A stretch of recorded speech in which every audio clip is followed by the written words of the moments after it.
mai sentito parlare del muscolo masticatore? E sapevi soprattutto che è il muscolo più forte che abbiamo nel corpo?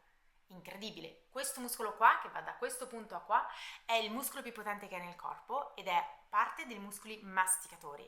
Quindi si attiva quando andiamo a masticare, quando andiamo a parlare e spessissimo si attiva anche di notte, soprattutto per persone che hanno problemi di bruxismo. Che cosa bisogna fare?